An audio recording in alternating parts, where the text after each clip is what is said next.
Good morning po. Ang verse po natin ngayon ay matatagpuan po natin sa Colossus 3:13 to 14. Ang sabi po doon, magpasensyahan kayo sa isa't isa at magpatawaran kayo kung may hinanakit kayo kanginuman dahil pinatawad din kayo ng ating Panginoon. Higit sa lahat, magmahalan kayo dahil ito ang magdudulot ng tunay na pagkakaisa.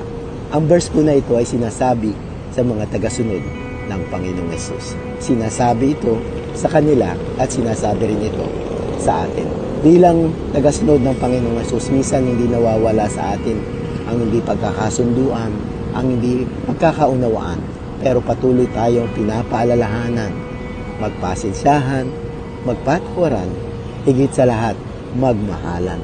Yan ang magpapakita na tayo nga ay tunay na alagad o tagasunod ng Panginoong Hesus. So dapat itanim natin sa ating puso, magpasensyahan na, pasensyahan na ang isa't isa, magpatawaran na, magunawaan na, at ipakita ang pagmamahalan natin dahil yan tayo makikilala na tayo nga ay tunay na tagasunod ng Panginoong Hesus.